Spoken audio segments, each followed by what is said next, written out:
Hi, everybody. My name is Greg Katz, and welcome to Tuesday's edition of WeAreSC.com's Inside the Trojans Huddle, where we tell it like it is. Friends, Inside the Trojans Huddle is a game-like panel discussion that is posted Tuesdays in the off-season and twice during the regular season. The huddle features WeAreSC columnists, staff writers, and historians. We first start off with the pregame show, where we introduce our panel members for this special edition of Inside the Trojans Huddle, and then give you the latest USC Trojans football news. Now let's meet Tuesday's panelists, a WeAreSC columnist who writes WeAreSC.com's The Monday Morass, Yay or Nay, and Sunday Takeaways. In addition to regular season football and basketball reports, also hosts his own podcast show entitled Locked On USC. That's Marc Kulkin. The editor-in-chief of WeAreSC.com, columnist, national recruiting guru, and a graduate of USC, Erik McKinney, a former William Jewell College defensive back and WeAreSC columnist, writes the popular WeAreSC.com column, Musings with Arledge, and his own weekly WeAreSC.com video show, Musings with Arledge Solo Edition. He's also a graduate of the USC Law School, Chris Arledge. And finally, a weekly WeAreSC columnist who writes Fridays, The Obvious and Not So Obvious, IMHO Sunday, and is an active member of the Football Writers Association of America, your moderator and producer of Inside the Trojans Huddle, Greg Katz. Before we kick off this Tuesday's edition of Inside the Trojans Huddle, here's a recap in USC football news. Trojans coaching and recruiting staff have been busy locking in official visits for the month of June, as large numbers of high-profile recruits, some committed to other universities, some who seem to be on the verge of committing to the Trojans, highlight the upcoming visits coming up this next month. Be sure to check WeAreSC.com for further information. In a flurry of transfer announcements, former Trojans wide receiver Gary Bryant Jr. announced on Saturday he's committed to the Oregon Ducks, while former Trojan safety Britton Allen announced he's committed to the Utah Utes. Trojans host Utah on October 21st and play at Oregon on November 21st. The Trojans' NIL arm, the House of Victory, is making big progress in signing up a number of the 2023 Trojans for potential NIL opportunities. Thus far, House of Victory has made an impressive debut. And last week, graduating USC athletes celebrated their biggest degree accomplishments in a ceremony on campus that featured addresses by a number of student athletes, such as former Trojans wide receiver John Jackson III, who will complete his college eligibility as far as football is concerned at the University of Nevada, Reno. Friends, WeAreSC's Inside the Trojans Huddle greatly appreciates your viewer and listenership. We encourage those of you watching on sites like YouTube to click on the red subscriber and like buttons. It's greatly valued and it's free. You can also listen to Inside the Trojans Huddle on many available podcast sites. And a reminder, WeAreSC.com is offering a subscription special. You can get all the WeAreSC premium content for just $99.99 annually, or $29.99 for 6 months, or $9.99 per month. So with that, let's kick this thing off. Panel, the number one national recruiting prospect for the class of 2024, five-star quarterback Dylan Raiola of Phoenix Pinnacle High, announced on Monday that he is committed to Georgia, as was expected. Raiola also considered USC and Nebraska.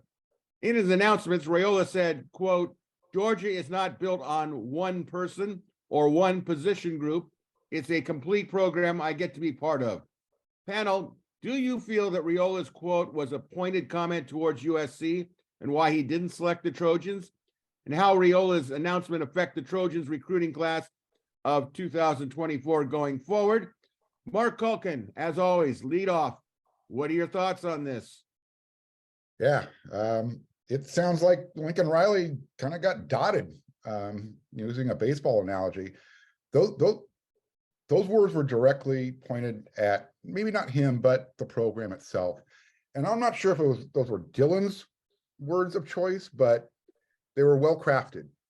Yeah. There's no other way to say that, because when you're talking about, I'm not, one position group type of coach, whatever the exact wording was, that came from Georgia. And maybe there's a little hurt feelings there because they sense USC's recruiting is starting, it's on the uptick.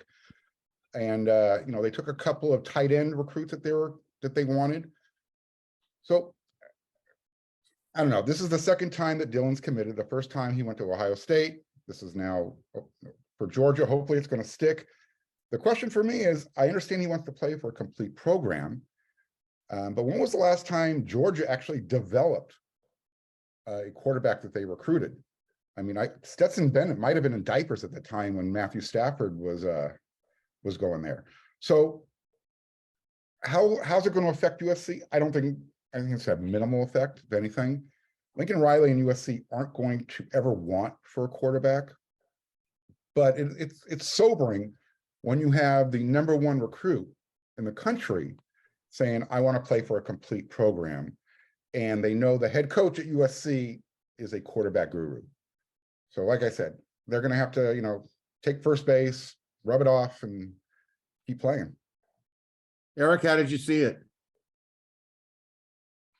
Way slanted more towards positive for Georgia than any kind of a kid trying to specifically dog a team that he didn't pick. I mean, this is something where you see stories now coming out after, and this has been months in the making. And I think everyone knew Georgia was running ahead for a while now. So I don't think Dylan Raiola has spent even half a second really thinking about USC for the past few months. And so I don't think there's a statement where he's saying, man, I'm gonna come out and give it to USC here. And this, I think Georgia did a really good job recruiting him and convincing him that this is where the best football players go now. And if that's a dig at USC or really any other program, Georgia can do it. I mean, look back at what they've put into the NFL draft the last few years, 2 years specifically, and it is a ton of defensive players and a significant number of offensive players too. So when you're convincing a kid, hey, you can be part of a program here and we lift everybody up and we send everybody to the NFL, everybody has success, that is for sure going to be a selling point when you can prove that. So I don't see this as being a specific dig at USC or Lincoln Riley. I think this is all kind of how Georgia was able to sell the program. And Dylan Raiola has talked about that connection he has with Matthew Stafford and the connection he has with Mike Bobo. And we're going to see if that means anything. I mean, that's kind of what it comes down to for me is there's a lot of these forward play. I mean, Arch Manning was one too, right? To send these guys to you're trusting Steve Sarkisian, you're trusting a Mike Bobo, a Kirby Smart. Boy, for me, Lincoln Riley has the track record where I would trust him with a quarterback, but we're going to see what happens to these guys. And it's really interesting just because the number, and this is for all schools, the number of transfers there are with elite, really good, strong quarterbacks, they move, they go places during their college career. So it's going to be interesting, but I think Raiola has been kind of locked in and singularly focused on Georgia for a while now. Chris, your perspective? I don't know if it was intended to be a dig at USC or not. I'm not real worried about it. It's certainly true that Georgia's a complete program. They're the most complete program in college football right now. I think over the last couple of years, they've passed up Alabama, which is still obviously great. If it is a dig at USC, it's a strange one because USC is not one person or one position group. Lincoln Riley has been fantastic with the entire offense for a very long time. So if Raiola's criticism was, I'm going to go to Georgia because they play great defense at Georgia, then I'd say, okay, well, I get that. But Lincoln Riley doesn't have a problem developing the entire offense and hasn't for many years.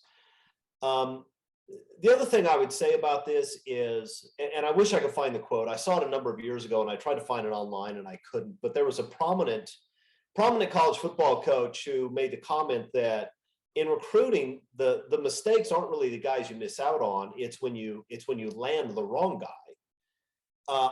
I don't think there's no such thing as an irreplaceable college football recruit. There just isn't.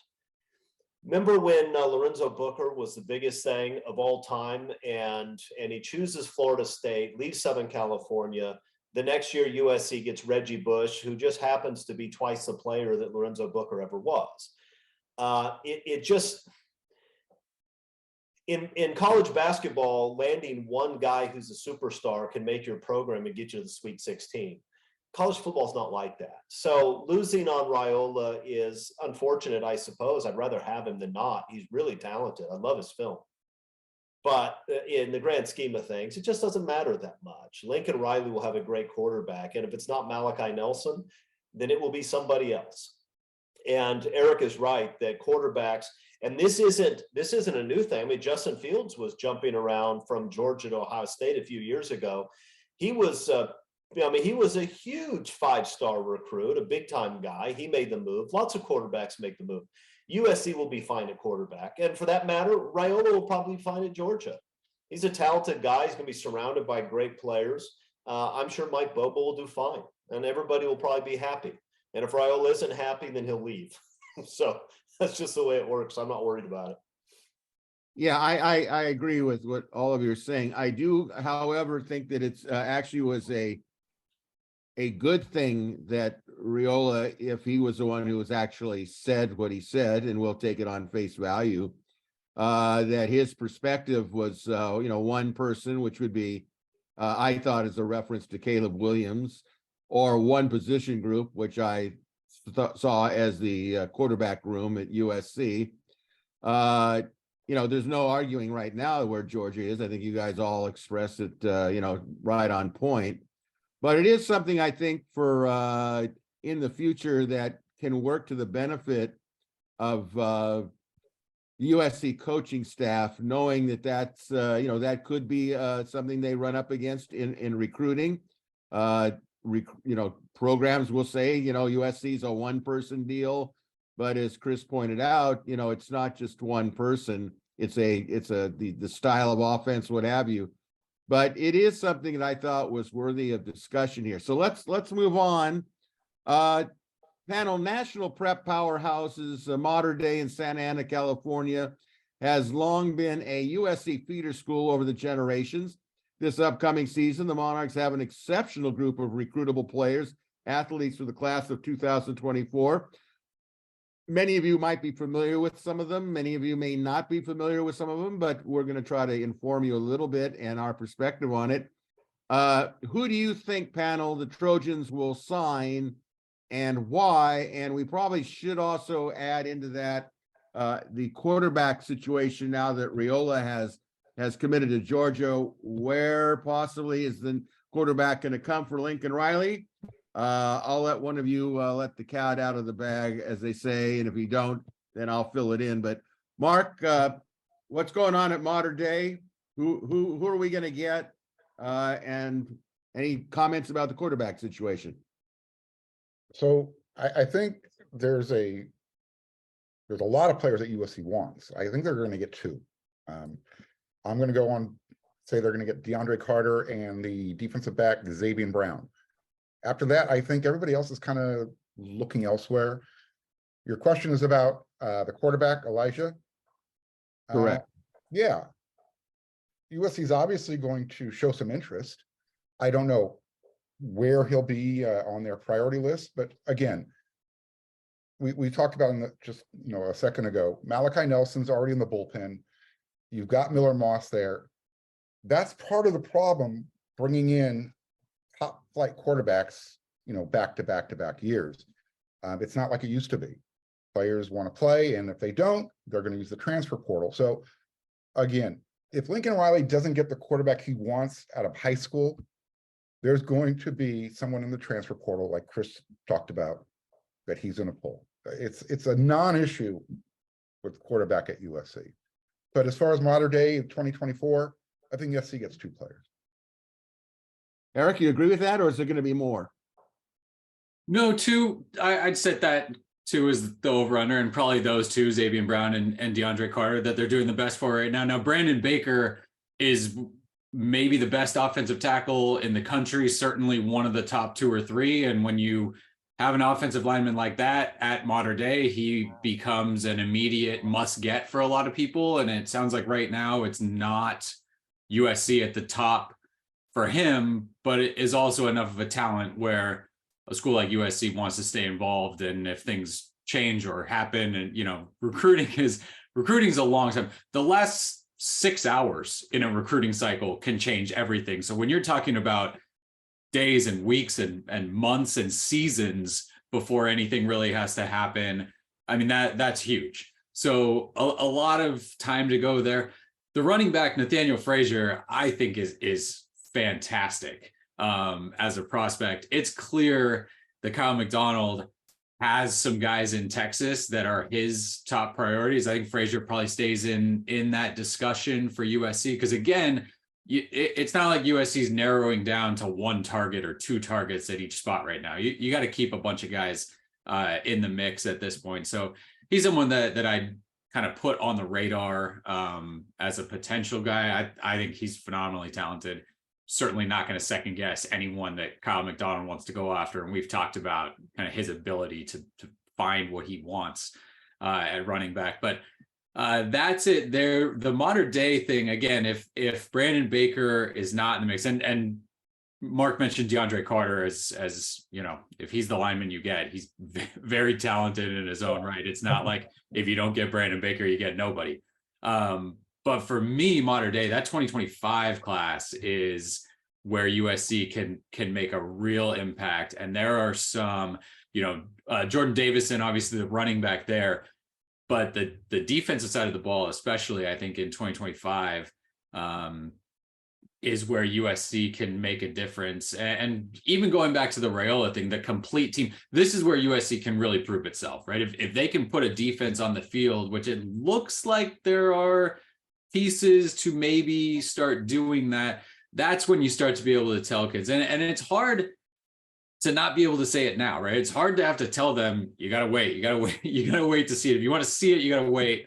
And then we'll show it there. And it feels like it's been 6 years of that, right? Like, and that's what kind of keeping the last guy for so long. That's really what put him up against the wall here. But for me, for modern day, I think the big year could be next year, but there's some guys in this class that could be difference makers too. So again, USC they've got to go in to modern day, to Bosco, that they've got to be a presence at those two schools.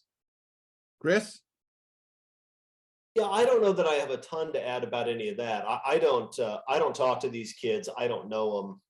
So I follow the rumors like everybody else, and maybe sometimes get a nugget behind the scenes. But on Elijah Brown, I'll say this. I trust Lincoln Riley completely when it comes to quarterback recruiting. I know there are a lot of USC fans that are really anxious for him to go after Elijah Brown and try to land him. And maybe he will. And if he does, I'll be thrilled, because Lincoln Riley knows quarterbacks better than any of us hacks who are watching him recruit them.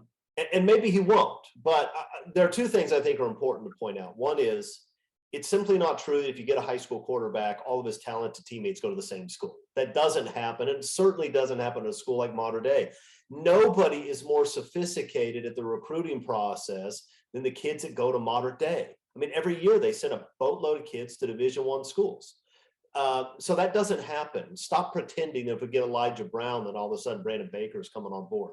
That's not the way it works.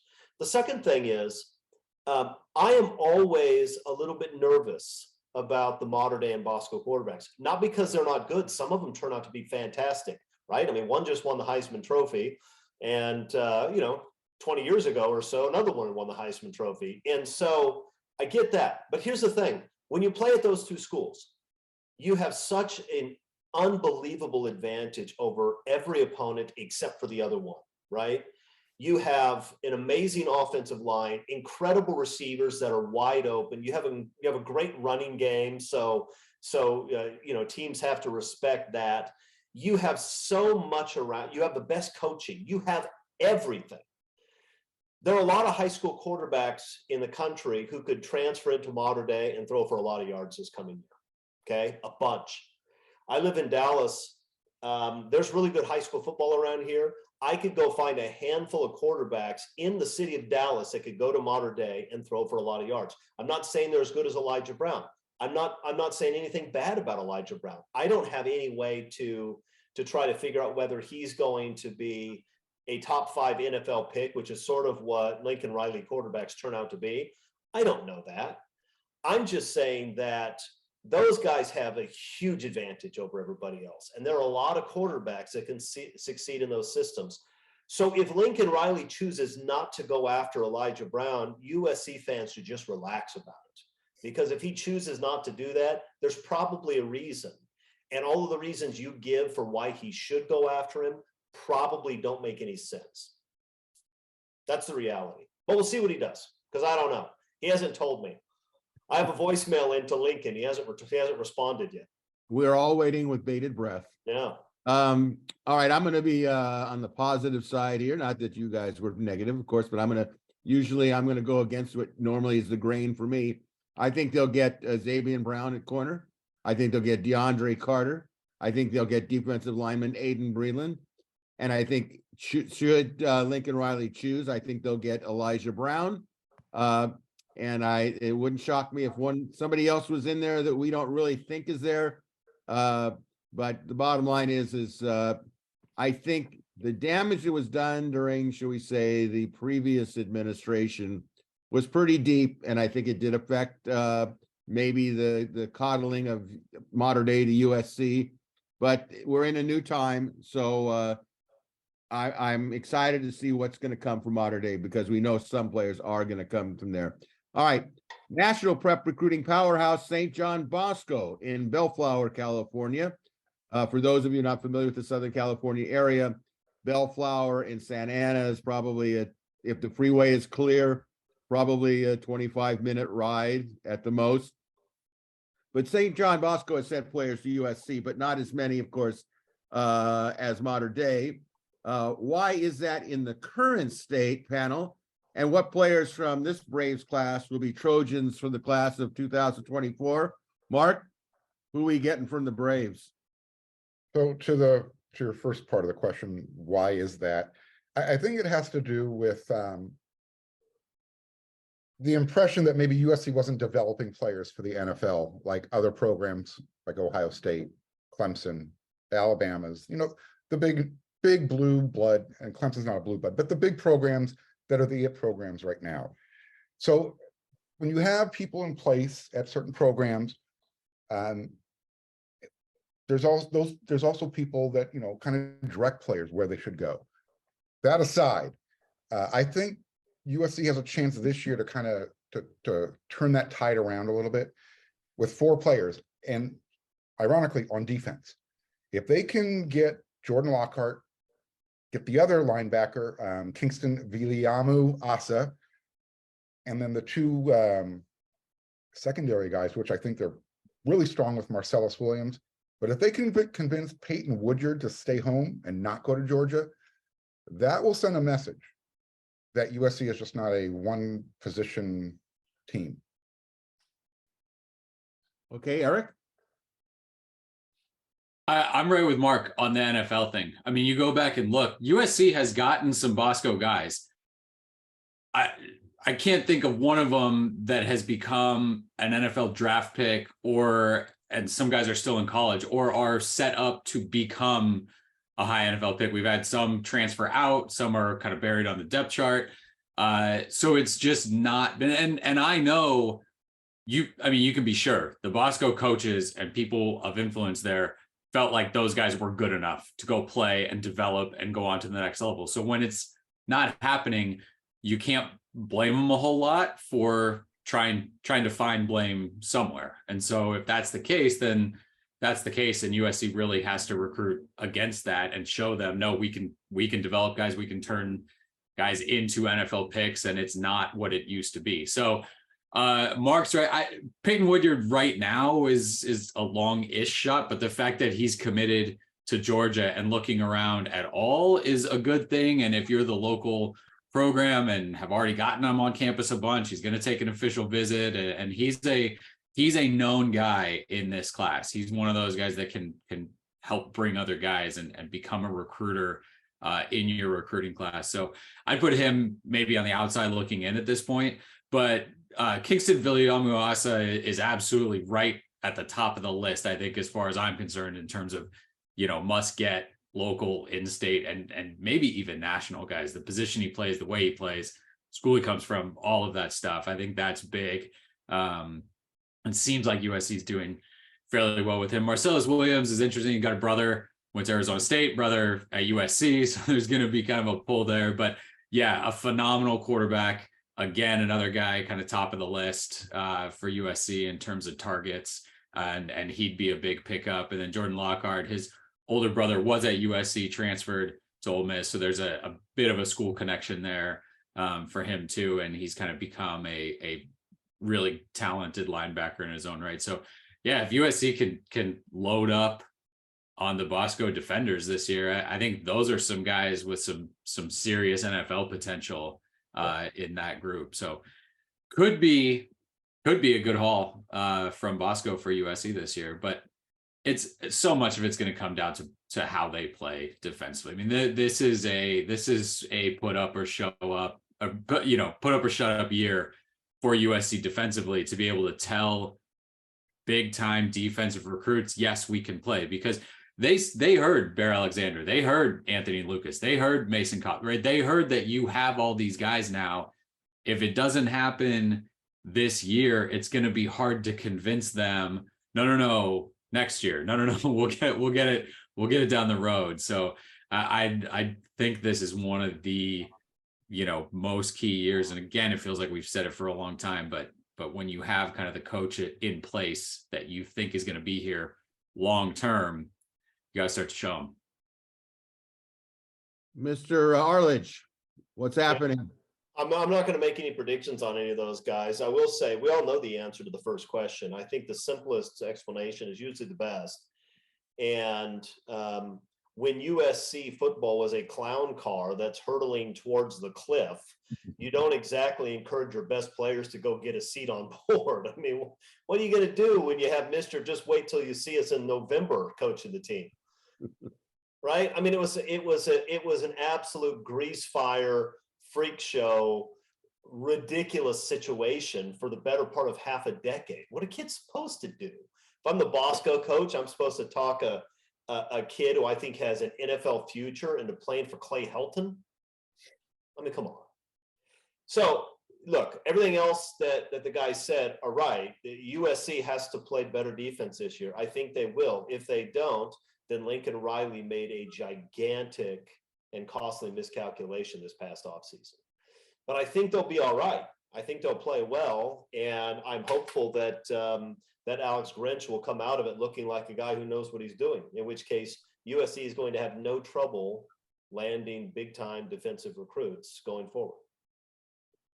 All right, we'll wrap up this question. I'll say, again, on the positive end for me, I think they'll get linebacker Jordan Lockhart. I think they will get corner Marcellus Williams. I think they could get Peyton Woodard to commit to USC and uncommit from Georgia, but I think he has to be convinced that he's seeing, as my dad used to say, progress step by step. And I don't know about Asa. My sense is that this is a guy that says he wants to, I think I read Scott Schrader's piece on him. He wants to be in real estate. He sees real estate in Southern California a big deal. USC has a big real estate degree. So all logic would say, well, then why wouldn't you play football at USC? We've already discussed some of the perspectives here, but I'm concerned about Notre Dame, because it seems like Notre Dame is always in the forefront of conversations with this kid. But I will say maybe logic will go over emotion. They'll have a good USC have a good defensive season. Also, we'll say, hey, play football SC, go to the NFL, get my real estate deal, be a name in Southern California. It all makes sense. Hopefully that will be the way it looks. Now, moving on here, of all the out-of-state players that USC is recruiting for the class of 2024, which player do you want to be a Trojan come signing period in December? I'll even stretch that to February. And why? Is there one, Mark, that sticks out to you that you'd like to see SC get? I'm going to pull an Arledge. I want two, and I'm going to say the running back from Texas, Palmer. And there's an edge player, last name Fountain, Cameron Fountain. Until we find an edge player that is making an impact, It's always going to be at the top of my list. But I love that running back out of Texas. The dude is good. He's very good. I've seen film. Very good. Erik? Edric Houston is kind of one of the names of help. He's a defensive lineman from Georgia. I think that fills it's trenches, defensive lineman, and then you go into Georgia for a player like that. He's in the On3 industry ranking. He's number 15 overall and a 5-star kid. That's one of those statements. If you're talking about realistically, maybe you're not pulling a guy out of that area of the country that plays that position if Georgia and Alabama and Tennessee and all those schools want him. But no, as far as kind of out of state statement that can be made, that might be one of them.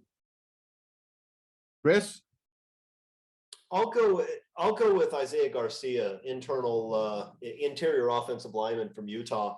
And I'll be honest, it's not like I've studied his tape. I don't even know how good he is. Here's what I know. He's a highly recruited offensive lineman that appears to be interested in going to USC or Oregon.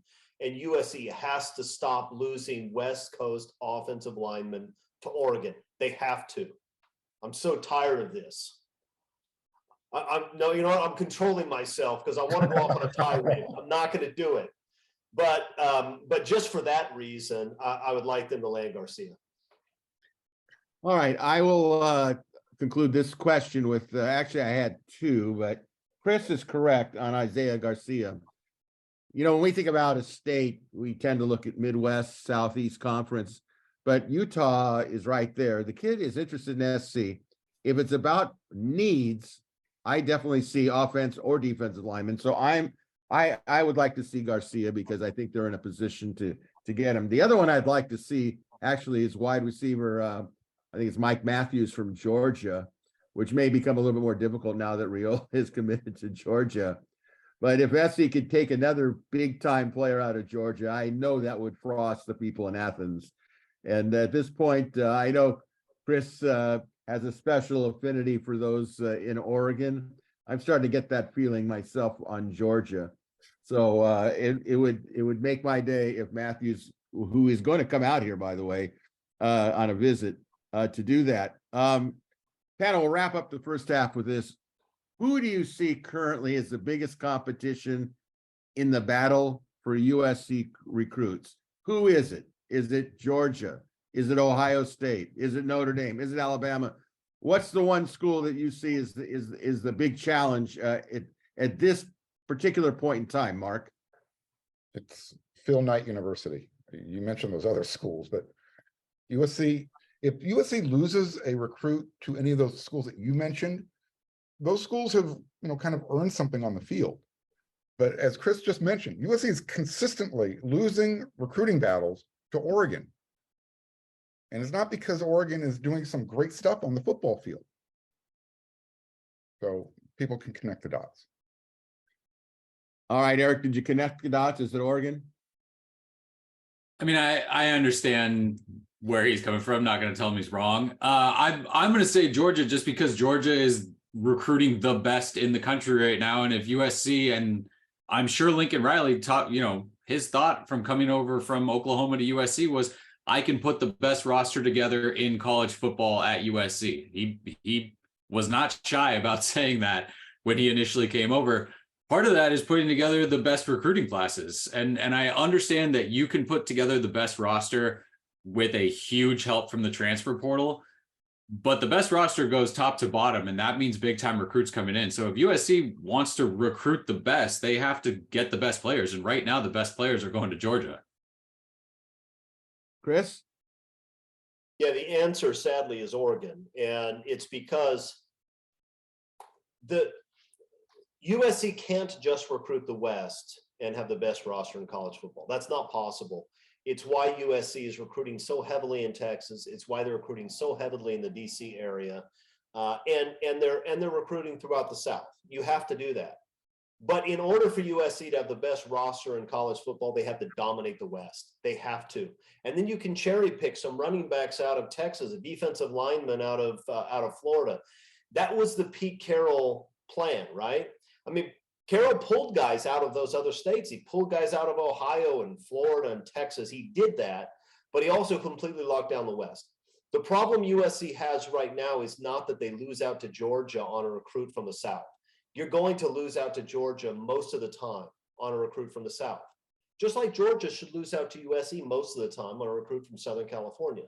That's not the problem. The problem is that USC is losing football players to the University of Oregon, not because Oregon develops players better than USC, because Oregon staff does not have a history of developing football players. They don't.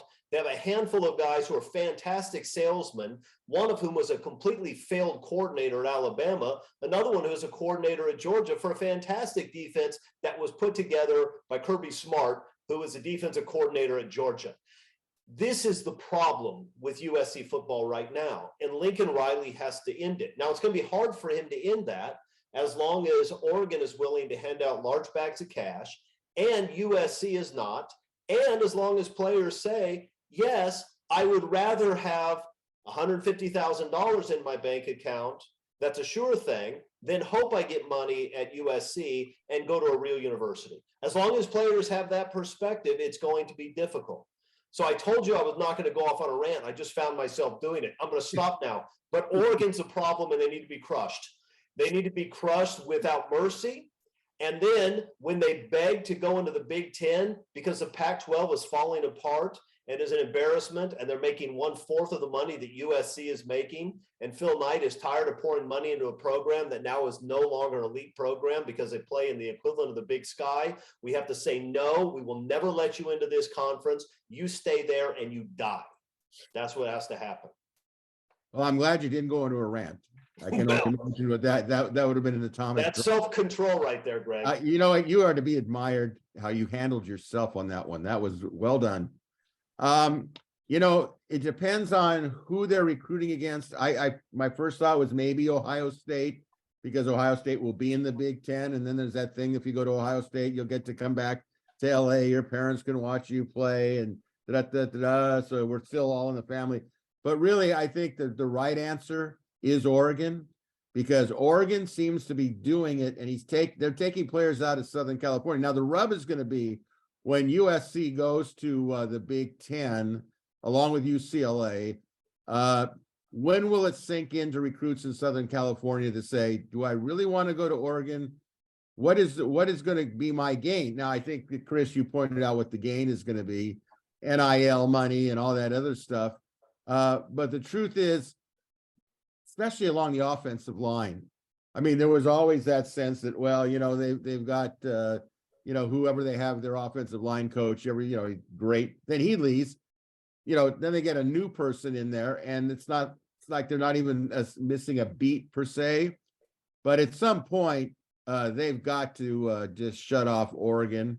And we know that Phil Knight will do whatever it's going to take to make sure that doesn't happen. But we'll know where SC stands when players from Southern California stop going to Oregon and they go, you know what, why do I need to leave my backyard when what I want is right here? And they'll get pressure from their parents to stay home and watch them play. So we'll see how that one turns out. All right, let's go to some quick hitters for halftime. Los Angeles is a city of stars, and sometimes they come in twos. The Lakers are in the Western Conference Final, and they're led by the combination, of course, of LeBron James and Anthony Davis. Dodgers are headlined by Mookie Betts and Freddie Freeman, turning to the 2023 Trojans football team, using the Lakers and Dodgers as the example. Lincoln Riley's Trojans 1-2 punch would be, of course, one, Caleb Williams. And who is the second person in that duo, Chris Arledge? Nobody. USC is going to have a lot of other good football players, and none of them are going to be in the same universe as Caleb Williams. And that's not because USC doesn't have good players. It's because Caleb Williams is about to be the biggest star to hit college football since Tim Tebow. He is not only a returning Heisman winner, which is a big deal, but he has the ability to do those completely off the charts highlights that are always all over ESPN and go viral over the internet. He's not just a great player. He's a great player who does eye-popping things every Saturday, right? Incredible throws, incredible runs, making guys miss when they're rushing from the blind side and he doesn't see him and he just spins around and they fall on their face. He's extraordinary. And nobody else is anywhere in the ballpark. This isn't even a Michael Jordan, Scottie Pippen situation, because Scottie Pippen was closer to Michael Jordan than anybody is going to be to Caleb Williams. He is the only guy. There is no Caleb Williams, and there is only Caleb Williams. Agree, Mark? I was actually going to use the Michael Scottie Pippen analogy, and then boom, there it is. So because there is Michael Jordan and then everybody else below him, it is a similar situation. USC has a bunch of Scottie Pippens. You know, it could be Rayleigh Brown, it could be a Zachariah Branch on offense, it could be a Dorian Singer, it could be a lot of players on offense who can be Jimmy Olsen to Caleb Williams Superman. If you want to take someone on the defense, I don't know, a guy who is going to make plays, get you some interceptions, take Kalen Bullock. Hopefully Bear Alexander is, you know, the guy on the defense to, you know, to flex that chest out there and just make everything go. But yeah, I don't agree with Chris. Because when you have a Michael Jordan or you have a Kobe Bryant, you have to have a Scottie Pippen to make Kobe Bryant look that much better, or a Michael Jordan look that much better. USC's got a bunch of those guys. Eric, who comes to mind for you, or does anybody? I can't believe Chris would not answer the question straight. I've never changed the question on you, Greg. I want you to know I never would. Let's check the tape. That's yeah, so I, you know, my first thought in kind of a 1-2 punch without like the performing on the field, right? I still think that Shane Lee is that guy defensively to be the team leader and veteran presence and kind of the soul on that side, but he's not going to be, I think, the, you know, LeBron, Anthony Davis kind of thing when you're talking about contributing on the field. I think that whoever the top wide receiver is that guy that gets paired with Caleb. And honestly, I'm not going to bet against Zachariah Branch being that guy 3 or 4 games into the season. I think maybe Dorian Singer is the guy coming in, but in terms of personality, Los Angeles embracing all that, being that guy, I'm going to bet on Zachariah Branch. All right. I'm kind of on the same theme as Eric here. I don't think we know who the second part of Robin to Batman is going to be, but we're going to get an idea. It's probably going to be somebody who's electric. My first thought was actually Dorian Singer, that after 6 games, you'll have a pretty good idea. But will he be electric enough like we see with the other sports duos in Los Angeles? So Zachariah Branch, I think, has a chance to do that because he's on offense. He's spectacular. And once he gets his feet wet, I could see where people would say, oh, yeah, we got to watch this guy. Because let's not also forget about that Branch will be returning punts, I would assume, or maybe kickoffs. And will have a lot of opportunity, I would think, to display his skills on that. Panel, as you know, each year USC. Can we get a thought from Chris on all of us talking about Zachariah Branch on something and him not mentioning him one time? How'd that feel, Chris? You good? Who is this Zachariah Branch of whom you speak? I don't know who that is, but let's not condemn Chris on his Fred Astaire dancing around the question, because he's done. I didn't dance around the question. I rejected the premise. There is no number 2. There is objection overruled. We're hearing answers like Shane Lee, who won't start, and Zachariah Branch, who I love, as you know, who's a true freshman. No, you idolize and him. they're comparing that with the guy who's going to be the #1 NFL draft choice, a returning Heisman winner, and by far the most exciting player in college football in probably the last 10 years. Cool, guys. If that's your Robin, that's your Robin. But if that's your Robin, there is no Robin. Well, I'll let everyone kind of take a deep breath on that one. And let's move on to each year USC selects new inductees into its Hall of Fame, Athletic Hall of Fame. In your opinion, name a past USC football player currently not in the USC Athletic Hall of Fame that you think should be strongly considered in the next induction cycle. And because you gave such a nice rebuttal to your non-answer. Chris, who would you want to see in the Hall of Fame for USC football that's not there? I'm not going to answer this one either. And that's because I honestly don't know who is in the USC Hall of Fame. I went and tried to figure it out earlier this morning, but it wasn't organized by sport. It was organized by induction year, and I wasn't going to spend that kind of time. So here's what I'll say. I don't know whether there are guys in the past who deserve it who aren't in. I know that a few guys from Pete Carroll's years are going to get in soon, right? Liner's going to get in. Bush is going to get in. I don't think they are yet. Maybe they are.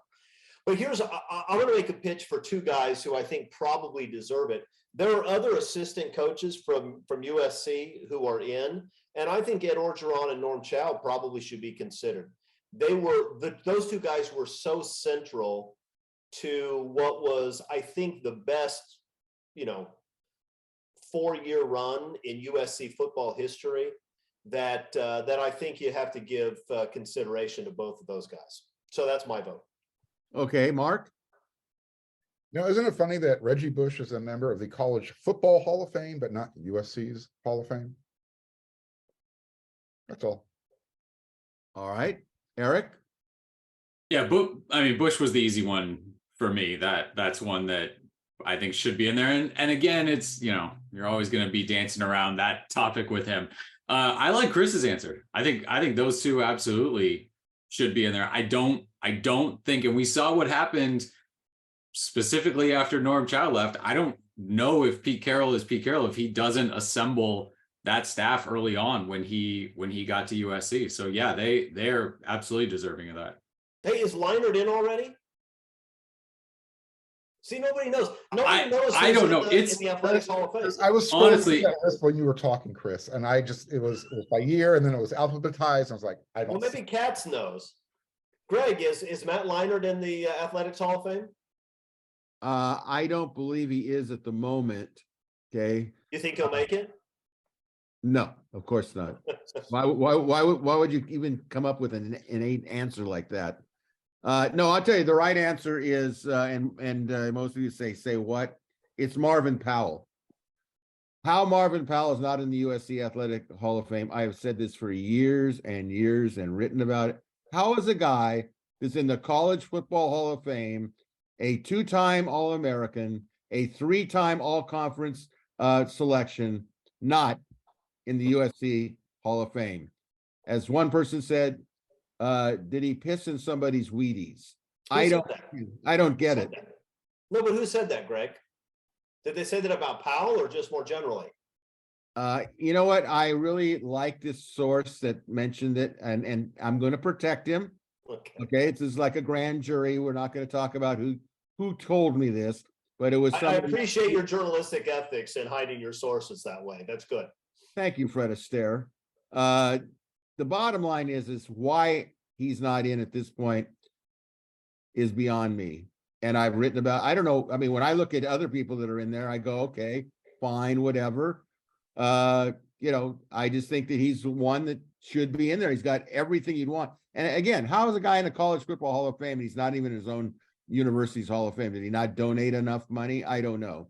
All right, let's move on here. NBA players must wear Nike or Jordan brand uniforms, but their Players Association negotiated the freedom to wear any shoes they choose because shoe deals are so lucrative in that sport.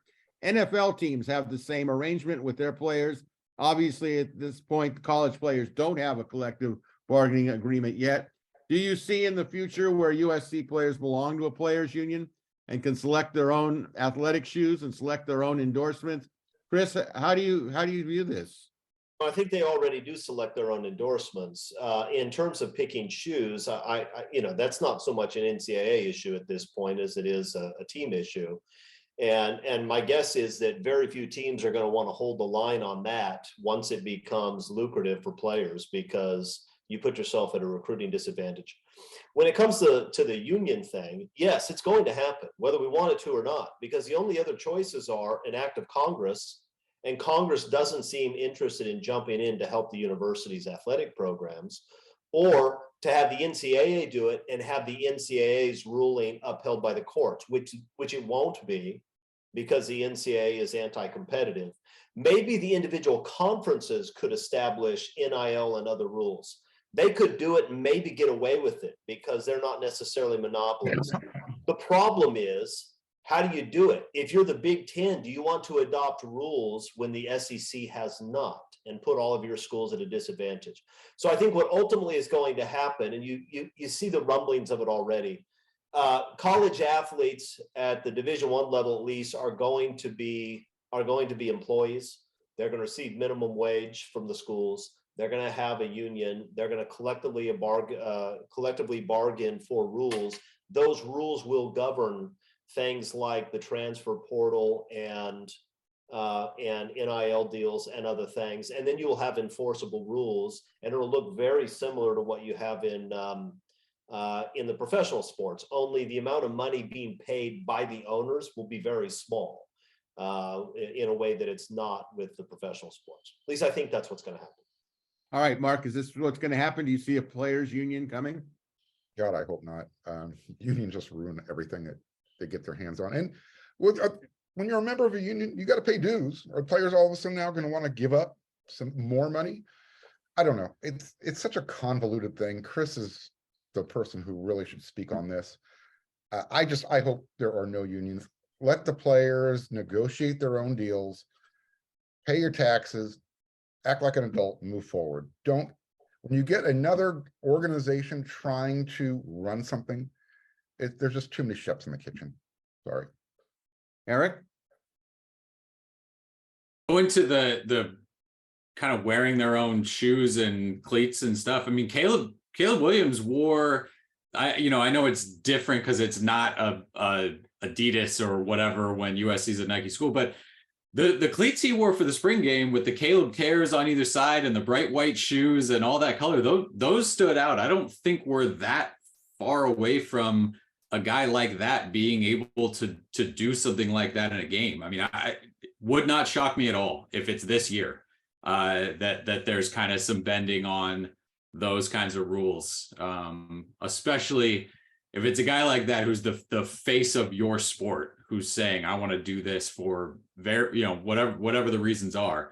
I think you got to start listening to him, because again, I think the people in charge are they're going to fight it the whole way, but I think they're starting to see a little bit of where this thing is headed. There's going to be some concessions given, I think. I agree. I think there will be, in some form or another, a players union, because more and more college football is becoming the NFL in a lot of different ways. And it's just the way it is, whether we like it or not. All right. In a recent email, USC sent out an advertisement to purchase season tickets for 2023.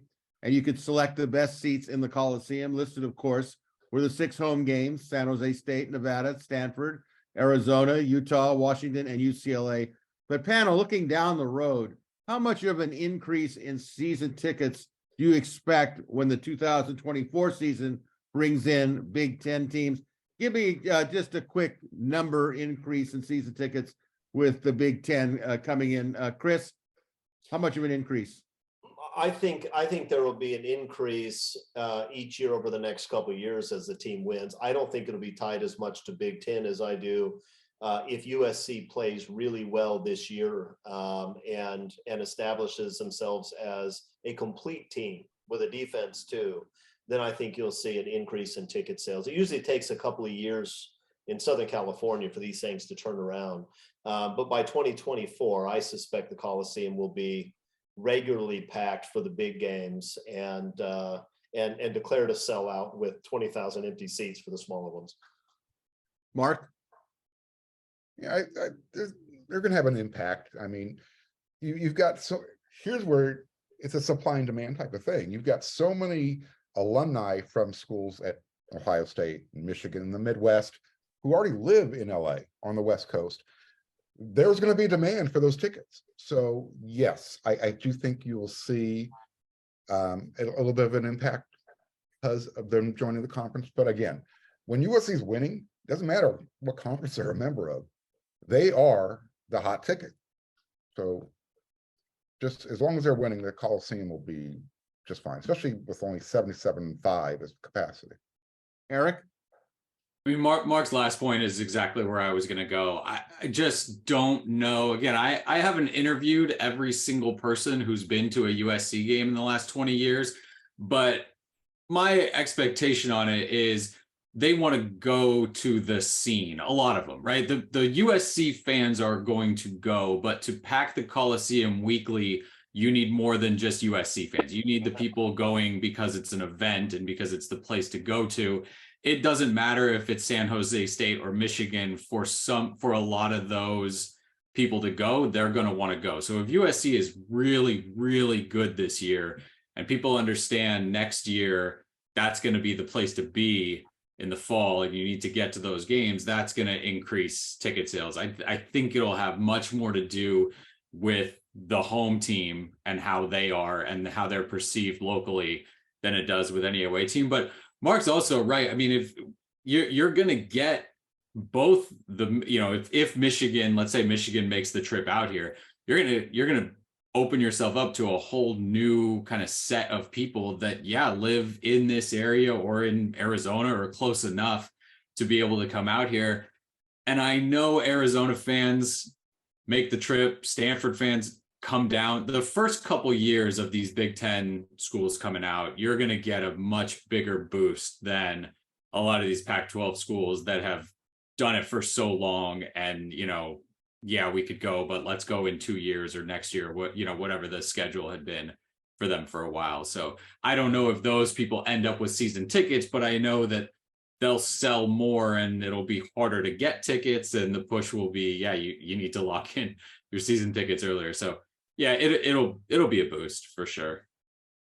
I think I'll just put a number on. I think at least at the minimum 3,000 season tickets, probably more, because you have not only people, let's say Ohio State fans, just Big Ten fans that would love to see other Big Ten teams come in and watch them play. So it's something to keep an eye on. I know it's 2 years away, but it's going to be a factor. So let's go into the second half of play. Some quick hitters here. Panel, name a rivalry game outside of USC and UCLA that you'd like to attend and why, Erik?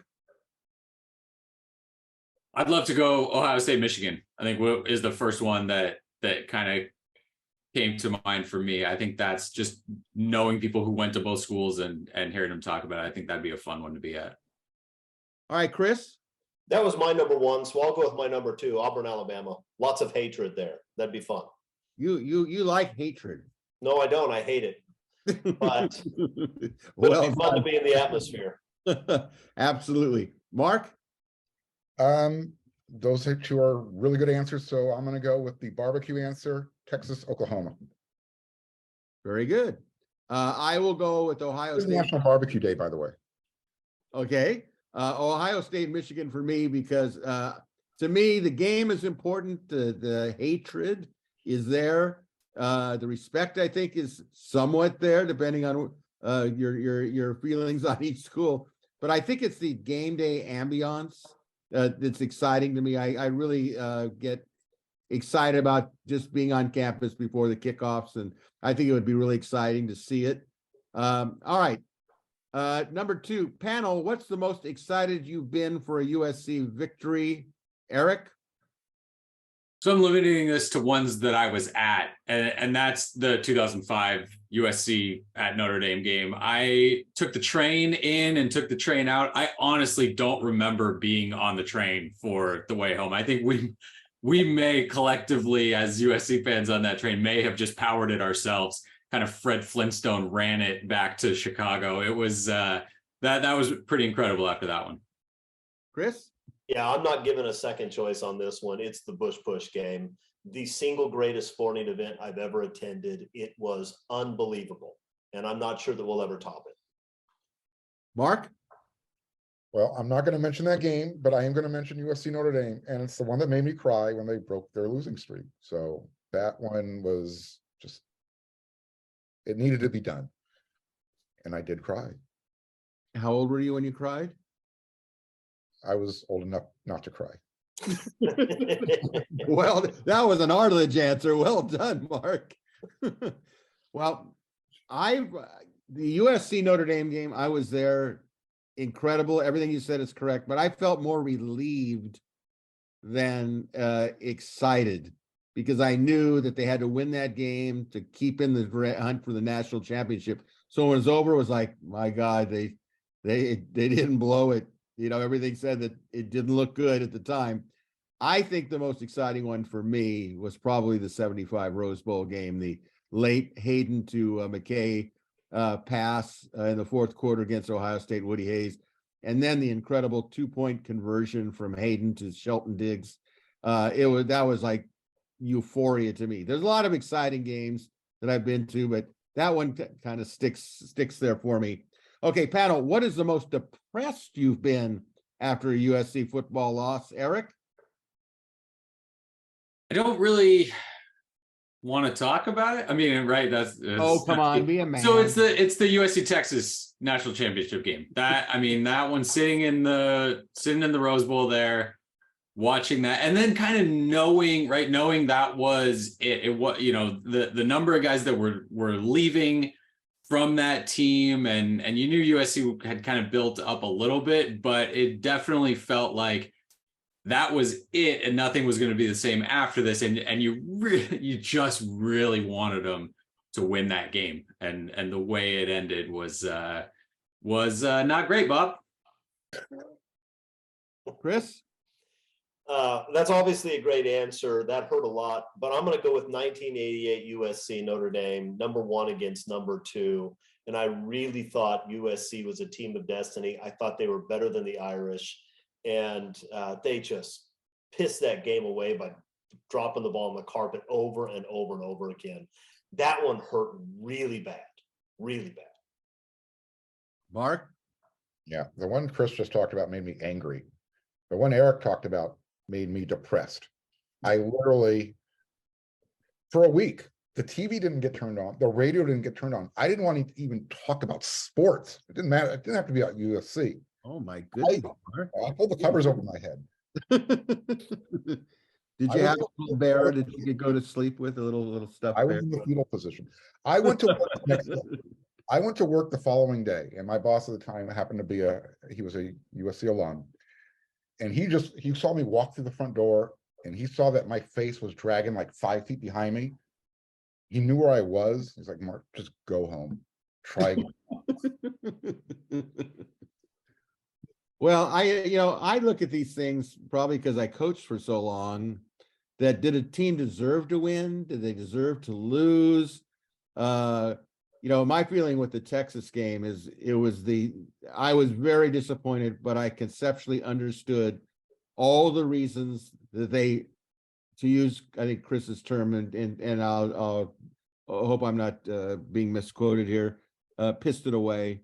The whole, Bush to Brad Walker, stupid fumble to that, and not having Reggie Bush in on the big 4th and 2. And I just said, now, how stupid can you be?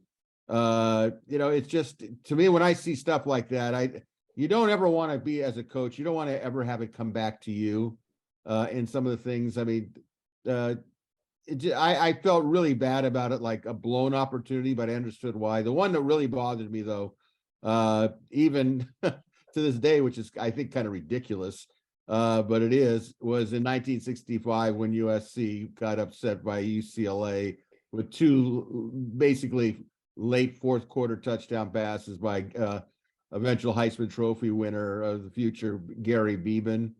It was just like, man, this is ridiculous.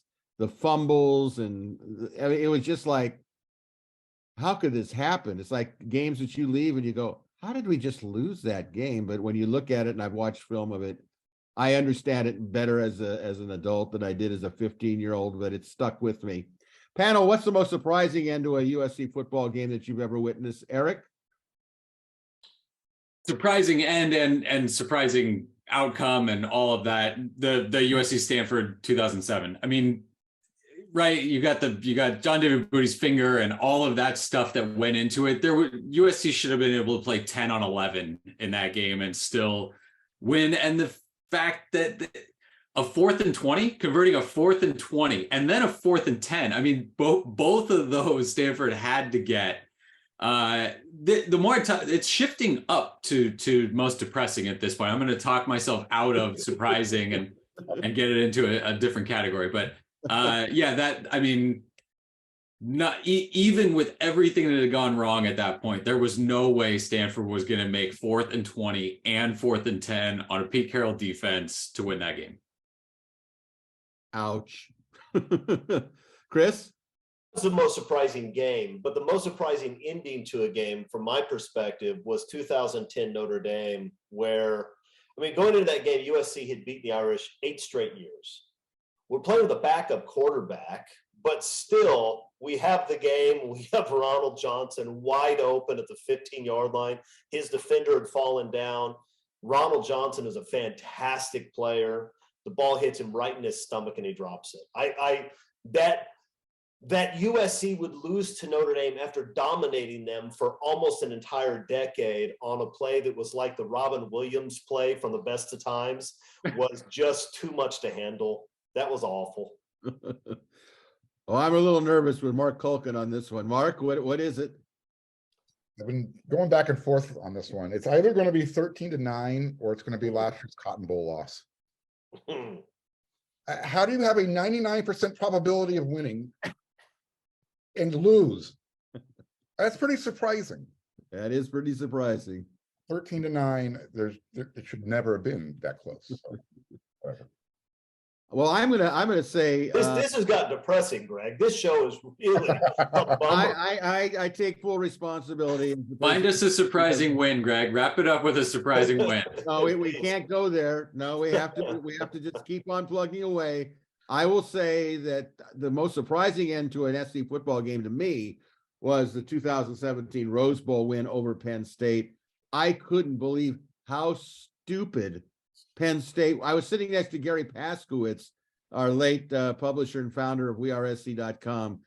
And when Penn State threw the ball cross field in the 4th quarter and the ball was almost intercepted, what did Penn State do? They did the exact same thing and did it. And I think it was McCray intercepted it. McCray, yeah. Yeah, it was intercepted. I go, how stupid could you be? Why would you even take a chance on a deep cross field? And it set, of course, Bormeister up for the field goal.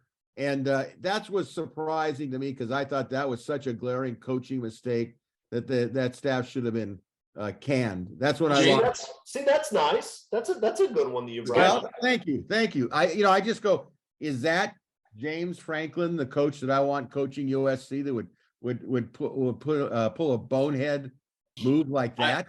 James Franklin and Penn State could have won the next 5 national championships, and when his name was getting floated around for the next head coach, it still would have been terrifying after seeing what he did in that game. Absolutely. Well, let's move on here and finish up the second half. And I'm going to have to apologize for this because I know you guys find some of this depressing, but what game left you the angriest after a Trojan loss? Eric?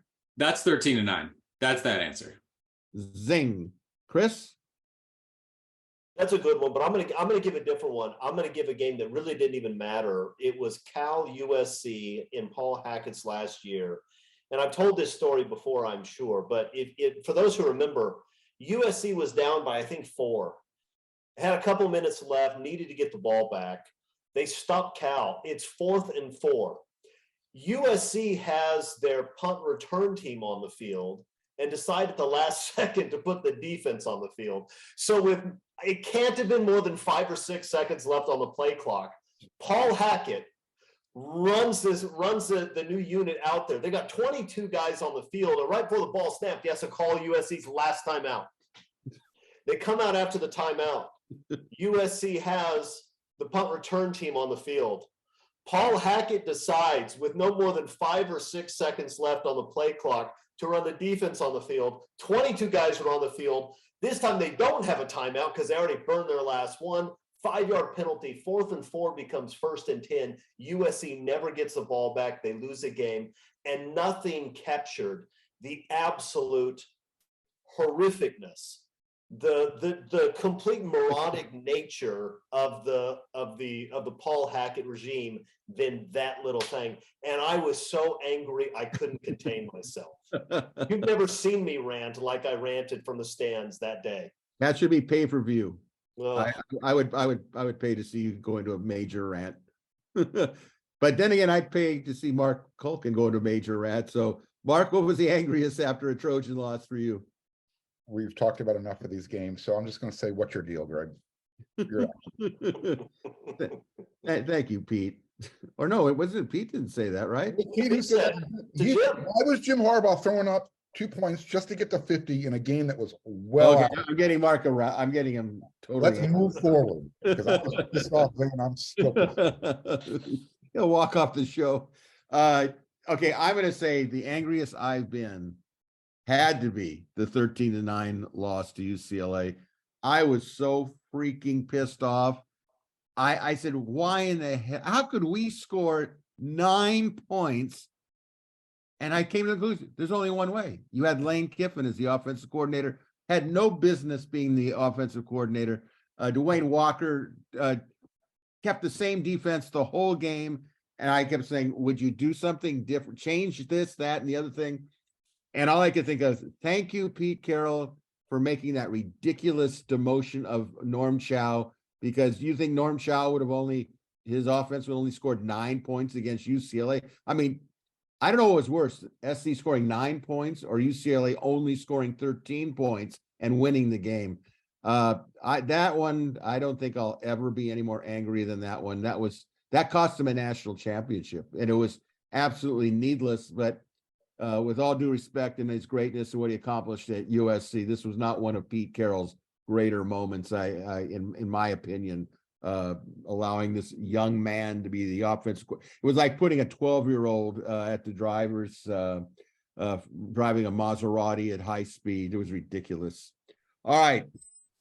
Overtime questions and panel answers. Here we go. Question 1 from Trojan in the Valley. Hi, panel. Do you think SC will be in a position to give Miller Moss and Malachi Nelson more playing time this season? Caleb doesn't appear to like being pulled from games, even blowouts. Open forum, jump in. What's your thoughts on this? Hope so. Yeah, they should have a lot of blowouts, especially the first half of the season. I think that I'd like to see Caleb at least get in. No, 3 quarters would be fine with me, because I think we all know that based on what we saw, maybe in the Pac-12 championship game, a hobbled Caleb really can change the complexion of a game. Not Caleb's fault, of course, but it happens. And I think it's important that we get to see some of these guys get a little playing time, because there's a lot of time in a football game. All right, let's go. Question 2 from Alex in Chicago. With USC's move to the Big Ten, would it make sense for USC to build a mini campus in Indiana near Midway Airport in Chicago? USC would only be 2 to 4 hours from most Big Ten schools. It would reduce travel fatigue for the players and the coaches. Finally, USC could rent it to UCLA when they're not using it. Kind of an interesting concept. Your thoughts on this? Oh. USC just opened a campus in DC. I mean, that, when you're talking about the Big Ten and how far it stretches, there's space restriction there, and it's clearly not the goal of that thing, but I can understand the thought about it. It's tough to pull kids away from campus and have them go live somewhere else. Now, if we're talking 10 years down the road and the football program is no longer a part of the university at every school, and then they're just kind of living like professionals out somewhere, then maybe that makes sense based on scheduling and that sort of thing. But I think for now, if you're a student athlete, you live on campus, and that's how you do things. That's one of the I don't things.